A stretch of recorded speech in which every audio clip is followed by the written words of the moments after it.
신약성경 147쪽 요한복음 4장 1절에서 26절까지입니다. 오늘은 저와 여러분이 한 절씩 번갈아 가면서 보겠습니다. 본문이 조금 길기 때문에 나눠서 보십시다.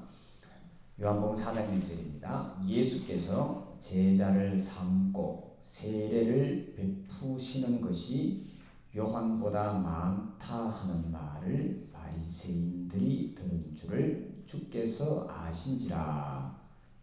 예수께서 친히 세례를 베푸신 것이 아니요 제자들이 베푼 것이라. 유대를 떠나사 다시 갈릴리로 가실새 사마리아에 있는 수가라 하는 동네에 이르시니 야곱이 그 아들 요셉에게 준 땅이 가깝고 거기 또 야곱의 우물이 있었나. 예수께서 우물을 가시다가 피곤하여 우물 옆에 내려가시니 때가 여섯쯤 되었다.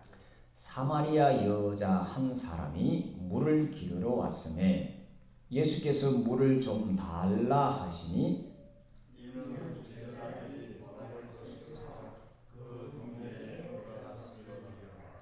사마리아 여자가 이르되 당신은 유대인으로서 어찌하여 사마리아 여자인 나에게 물을 달라 하나이까 하니 이는 유대인이 사마리아인과 상종하지 아니함이로라. 예수께서 대답하여 이르시되 내가 만일 하나님의 천국과 또 내게 물 좀 달라 하느니가 물이 달라고 하면 내가 그에게 구하였을 것이요 그가 생수를 내게 주었으리라. 여자가 이르되 주여 물 기를 그릇도 없고 이 우물은 깊은데 어디서 당신이 그 생수를 얻게 사옵나이까? 우리 조상 야곱이 이 우물을 우리에게 주셨고 또 여기서 자기와 자기 아들들과 짐승이 마셨는데 당신이 야곱보다 더 크니까. 예수께서 대답하여 이르시되 이 물을 마시는 자마다 다시 목마르느니와 내가 주는 물을 마시는 자는 영원히 목마르지 아니하리니 내가 주는 물은 그 속에서 영생하고 사사는 샘물이니라.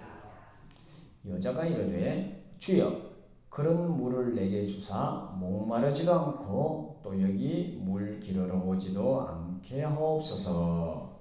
이르시되 가서 네 아버지를 불러오라. 여자가 대답하여 이르되 나는 남편이 없나이다. 예수께서 이르시되 네가 남편이 없다 하는 말이 옳도다.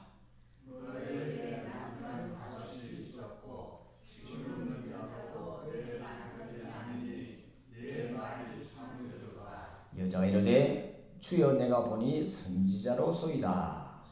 우리 조상들은 이 산에서 예배하였는데 당신들의 말은 예배할 곳이 예루살렘에 있다 하더이다. 예수께서 이르시되 여자여 내 말을 믿으라. 이 산에서도 말고 예루살렘에서도 말고 너희가 아버지께 예배할 때가 이르리라. 너희는 알지 못하는 것을 예배하고 우리는 아는 것을 예배하노니 이는 구원이 유대인에게서 나리라. 아버지께 참되게 예배하는 자들은 영과 진리로 예배할 때가 오나니 곧 이 때라. 아버지께서는 자기에게 이렇게 예배하는 자들을 찾으시느니라.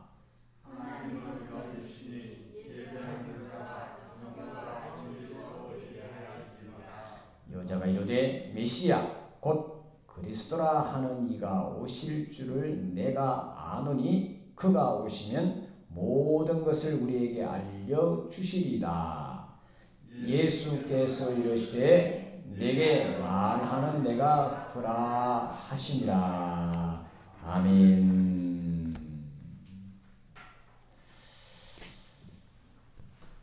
지난 한 주간 동안 또 이제 요 며칠 동안 우리 세간을 굉장히 떠들썩하게 한 어떤 다큐멘터리가 있었습니다.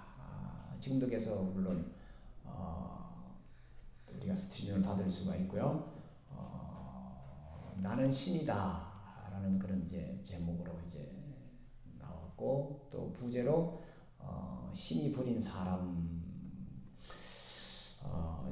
신이 배신한 사람들이라는 이 소위 이제 사이비 종교를 다룬 그런 다큐입니다. 혹시 보셨나요? 아직 못 보셨나요? 아니면 관심이 없으신가요? 그게 보면 이제 우리나라만 해도 이제 자칭 예수님 혹은 자칭 메시아 혹은 교주 이런 사람들이 굉장히 많이 있습니다. 그 대표적인 이제 우리가 잘 아는 이 통일교의 이 문선명 씨를 비롯해서 여러 사람들, 그 앞전에는 포도나무라는 박태선 장로를 비롯해서 지금도 매스컴이나 이런 데는 드러나지 않지만 이런 이제 소위 말하는 사이비, 그러니까 가짜 종교, 우리는 사이비 이단, 우리 기독교에서는 이단이라는 말을 쓰는데 일반 사람들이 이제 사이비라고 이렇게 부르죠. 즉 그러니까 사기꾼이라는 뜻입니다. 사이비라는 말은 자기가 말하는 것과 자기가 행동하는 것이 다르기 때문에, 즉 사람들을 미혹하고 유혹해서 자기의 이속을 채우는 그런 집단을 가지고 우리가 사이비 종교 집단이라고 이렇게 이야기를 하는데, 거기에 JMS라고 라는 그 사람들이 처음에는 그렇게 하다가 나중에는 이름을 바꿔서 기독교라는 이름을 집어넣어놨어요. 그래서 기독교 복음 선교회라는 그런, 누가 봐도 이 기독교의 한 줄기인가 할 정도로 아주 교묘하게 지금 이제 숨겨놓고 있습니다. 지금은 새가 굉장히 이제 커져서 아무도 이제 여기에 대한 비판을 하지 못하게 만들어 놓은 그렇게 돈이 특히 이제 사이비의 특징이 돈이 많습니다. 돈들이 많이 있기 때문에 대부분 이제 함께 오는 그런 무리들에게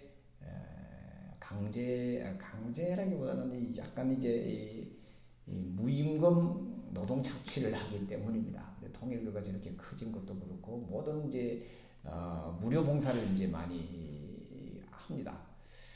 그래서 이제 거기서 이제 생긴 돈으로 이제 교주를 비롯한 그 밑에 몇몇 사람들만 이제 호의호식하게 이렇게 살고 있고, 자기들만의 그 아방궁을 지어놓고 접근 못하게 이렇게 하고 있습니다. 신천지도 거의 비슷하다고 보시면 되고요.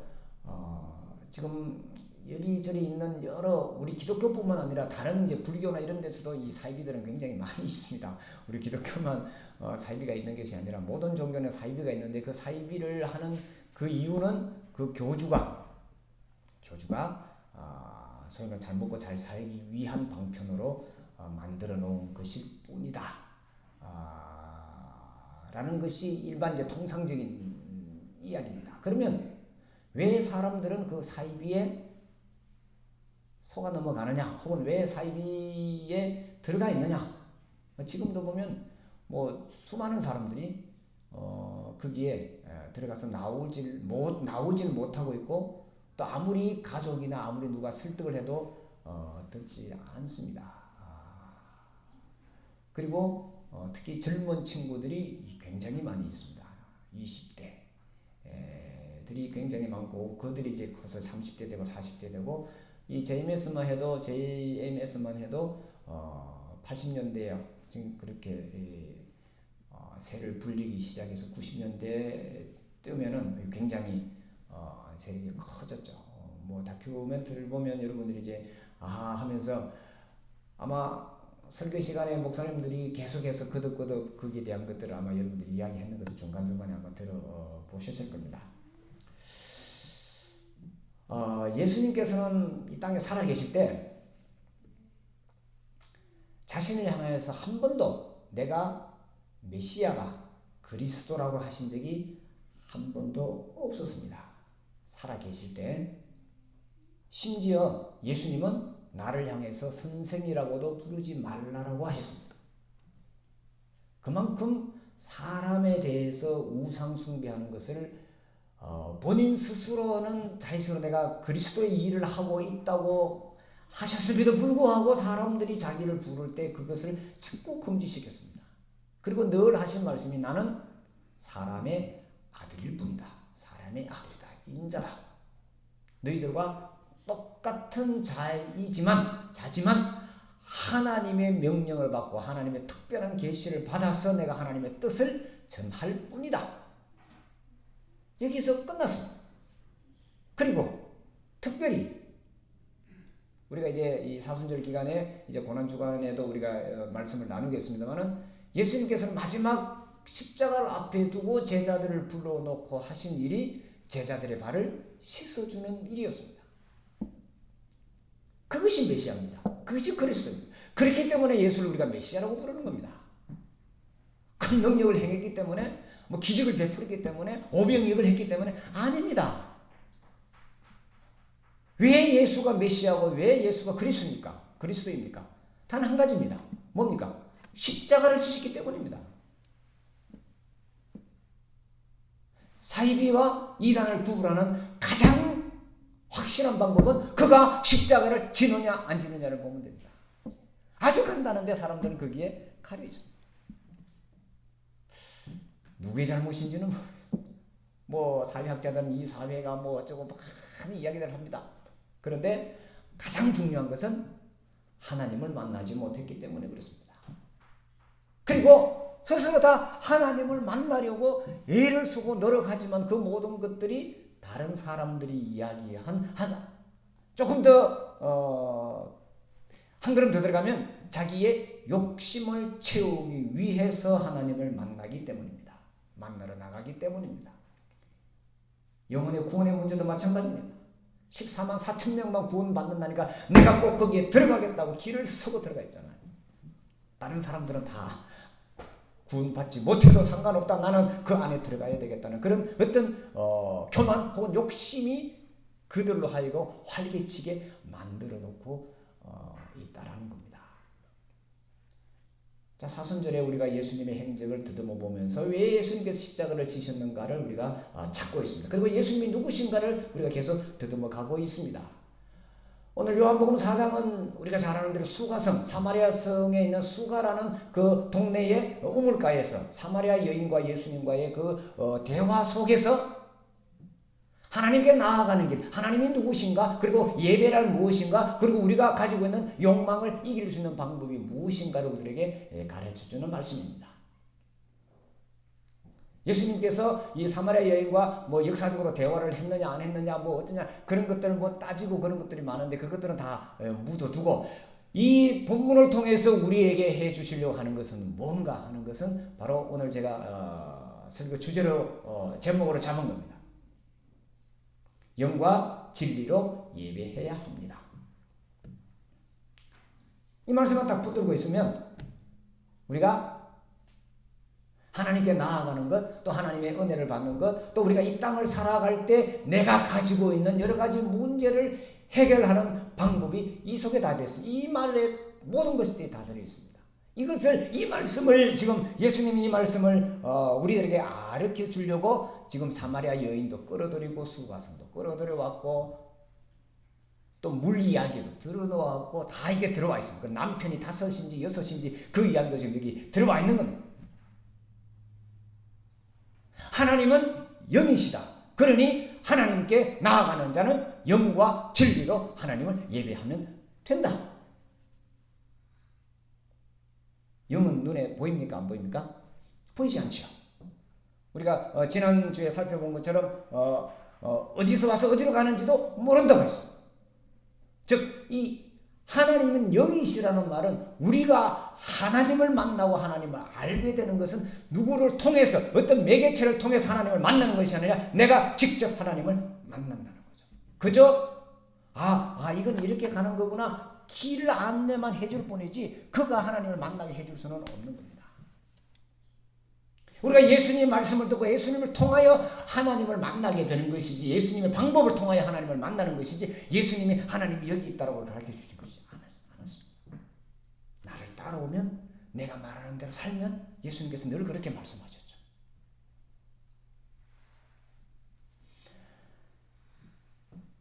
우리 인간은 창세기의 그 글을 보지 않더라도 이 땅에 사는 여러 모든 만물들보다 다른 특별한 한 가지의 그 특징이 뭐냐면 만족할 줄을 모릅니다. 우리 인간은 누구나 늘 새로운 것을 찾고 늘 호기심이 많고 뭔가를 자꾸 이루어야만 되는, 즉 어떤 큰 숙제를 계속 해나가야 되는 듯한 그런 모습으로 이 땅을 살아가고 있습니다. 그런데 이것을 멈출 수 있는 가장 좋은 방법, 가장 확실한 방법은 뭐냐면은 하나님이 내게 뭐라고 하시는가를 알게 되면 그때부터 인간의 욕망이 멈춰집니다. 그래서 우리 인간은 영적인 존재이기 때문에 그렇습니다. 하나님을 만나게 되면, 영적으로 하나님과 교통을 하게 되면 모든 것을 초월할 수가 있습니다. 즉 모든 것을 안 한다는 것이 아니라 그 위에 모든 가치를 두는 것이 아니라는 겁니다. 하나의 수단에 불과하다고 우리가 생각을 할 수 있는데, 우리는 그것을 하지 못하면 늘 뭔가를 섬기고 뭔가에 이 열정을 쏟으면서도 만족이 없습니다. 마치 오늘 우리가 만나보는 이 여인과 마찬가지로 그렇습니다. 이건 상징으로 비유적으로 우리에게 해주는 말씀이죠. 정오라는 시간도 그렇고 뭐 물을 좀 달라는데 왜 이래 티격태격 왔다 갔다 대화하는 모습도 그렇고, 또 야곱도 들어왔고 뭐 여러 가지의 모습이 들어와 있는데, 그 속에서 우리가 찾을 수 있는 것은 인간은 누구나 갈증에 목마름에 매달려 있는 존재다. 이렇게 바꿔보고 저렇게 바꿔보고 해도 결국 눈에 보이는 것으로는 만족이 없더라는 겁니다. 참 재밌잖아요. 눈에 보이는 것으로는 만족이 없어요. 왜? 우리는 눈에 보이지 않는 존재로 만들어졌기 때문에 그렇습니다. 하나님께서 우리에게 코에 생기를 불어넣어서 생명이 되었기 때문에 하나님의 영이 우리에게 임하지 않고는 우리에게는 만족함이라는 것은 찾아볼 수가 없다라는. 그리고 만족함이 없기 때문에 우리에게 있는 가장 큰 특징이 뭐냐면 공포심이 늘 있습니다. 두려움이 늘 있습니다. 걱정이 늘 있습니다. 불안함이 늘 있는 겁니다.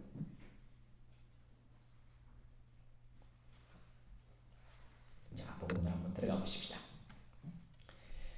뭐 쭉 이제 예수님께서 이제 예루살렘에서 활동을 하시면서 제자의 수가 점점 늘어나니까 유대인들에게는 점점 더 이제 경계의 대상이 됐습니다. 시기의 대상이 됐습니다. 그래서 이것을 아신 예수님께서 이제 다시 갈릴리로 내려가시는 길에 이 사마리아 성을 지나게 됐습니다. 그 사마리아 성을 지나가게 되면서 이제 그 때가 이제 낮 12시쯤, 성경에는 6시라고 되어 있는데 우리 지금 시간으로 바꾸면 낮 12시입니다. 왜냐하면 이스라엘 그 시간은 해가 뜨면 1시입니다. 그때부터 이렇게 세상에서 오후 6시 되면 해가 지는 시간입니다. 그래서 우리가 지금 갖고 있는 시간과 이렇게 조금 보는 관점이 됩니다. 한 12시쯤 되어서 우물가에 이제 앉아서 쉬고 계시는데 어떤 여인이 물을 떨어왔다. 그래서 예수님께서 물을 좀 달라고 말을 걸었습니다. 그랬더니 이 여인이 아니 당신은 유대인인데 왜 나한테 물을 달라고 그러느냐. 오늘 성경에 보면은 서로 상종하지 않았다. 유대인과 사마리아인이 상종하지 않았다. 서로 말을 섞지 않고 서로 오고 가고지 않았다라고 이렇게 표현되어 있죠. 역사적인 배경을 여러분들이 대충 알고 계시죠? 건너가도 되겠죠? 왜 이렇게 됐는지 건너갑니다. 자, 그런데 예수님께서 내가 물을 달라고 한 내가 누군지 알았으면 너는 나에게 생수를 구하였으리라고 예수님께서 그 여인에게 다시 이야기를 합니다. 그랬더니 이 여인이 하는 말이 당신이 이 우물을 우리에게 준 우리 조상 야곱보다 더 크냐라고 다시 이제 핀잔을 주죠. 그래서 예수님께서 다시 이제 그 여인에게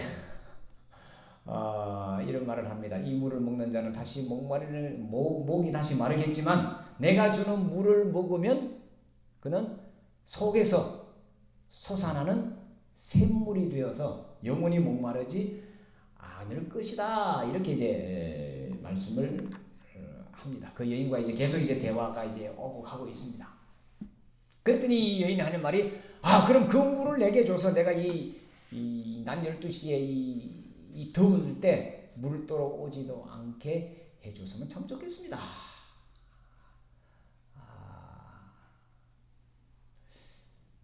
예수님께서 그럼 네 남편을 불러와라.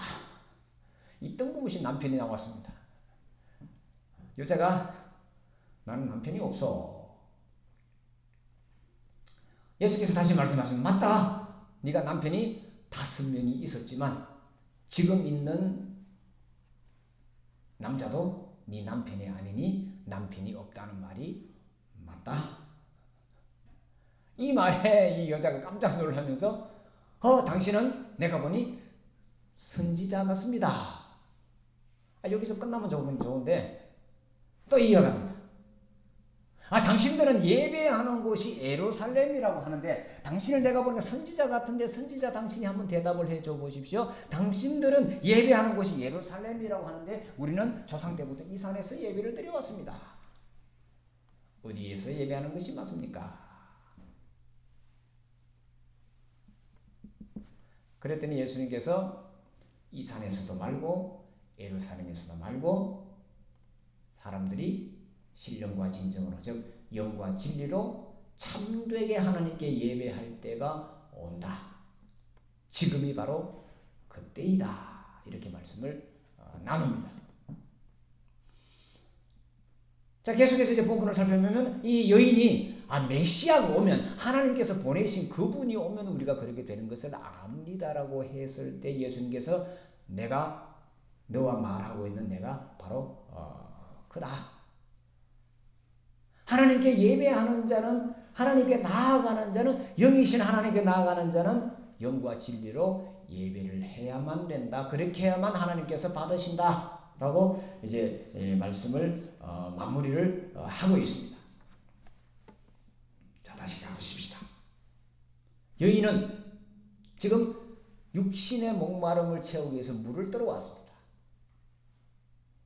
그런데 예수님께서는 육신의 목마름이 아니라 근원적인 우리 삶의 문제를 해결하는 방법을 지금 말씀을 하고 있습니다. 여기에 서로 이제 엇갈린 거죠. 엇갈리면서 이제 남편을 등장하고 남편 네가 5명이 있었지만 지금 있는 남자도 네 남편이 아니니 네가 남편이 없다는 말이 옳구나. 여기서 남편이 이제 상징하고 있는 것은 삶의 이제 만족감이라고 해야 될까요? 삶의 안정이라고 해야 될까요? 삶의 목표라고 해야 될까요? 그거잖아요. 완벽한 그것들을 이제 상징하는 겁니다. 남편이 있느냐 없느냐에 따라 사람이 만족하냐 완벽하냐 아니냐 그걸 이야기하는 게 아닙니다. 상징적으로 네가 5명이나 바꿔가면서 남편을 가르쳐 봤지만 만족함이 없지 않느냐 지금도 만족이 없지 않느냐 이야기죠. 이런 일도 해보고 저런 일도 해보고 이렇게도 해보고 이것도 배워보고 저것도 해보고 여기도 가보고 저기도 가봐도 우리에게는 늘 목마름이 있는 현대인의 삶과 삶을 지금 비유를 하고 있습니다.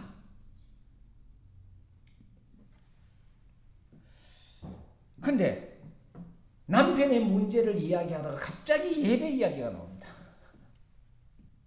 지금 이 요한복음 4장에서 우리에게 해주고 싶은 이야기는 뭐 이 사마리아 여인이 물을 길러러 언제 왔냐 그 시간이 언제냐 뭐 남편이 몇 명이냐 5명이냐 6명이냐 뭐 여기에 관심 있는 것이 이 모든 것을 끌고 가서 어디를 이야기하냐면 예배에 갖고 왔습니다. 예배는 뭐 하는 겁니까? 예배 시간 하면 예배는 우리가 뭘 하는 시간이에요? 누구를 만나는 시간이에요? 누구에게 나가는 시간이에요? 하나님을 찾는 시간이죠. 하나님을 만나는 시간. 이 예배 시간만큼은 우리가 주제가 늘 하나님입니다. 관심이, 즉 신이죠. 영이죠. 우리의 육적인 문제를 해결하려고 예배에 와 있는 건 아니잖아요. 돈 벌기 위해서 여기 와 있는 거 아니잖아요. 병 고치기 위해서 여기 와 있는 건 아니잖아요. 그저 하나님의 말씀을 듣고 하나님께 내 마음을 드리고 하나님께 기도하고 하나님께 찬송하고 하나님의 말씀을 듣고 그게 감사의 응답을 내려고 지금 여기 와 있는 거예요. 그러니까 예배, 하나님을 어디서 만나는 겁니까? 이렇게 이야기한다는 거죠. 예루살렘에 올라가면 예루살렘 성전에 가서 예배를 드리면 하나님을 만날 수가 있고 내 문제를 해결할 수 있습니까? 라고 이제 이 여인이 묻는 거잖아요. 우리는 조상대대로 저기서 예배를 드렸는데 저기 가면 하나님을 만날 수 있다고 했는데 이 여인의 말은 여기 가봤더니 하나님이 없습니다. 아니 하나님을 만나지 못했습니다. 이 이야기잖아요. 그러니까 예루살렘에 내가 올라가서 예배를 드리고 싶은데 사마리아에 있는 예루살렘에 예배에 들어갈 수 있어요? 없어요? 못 가죠.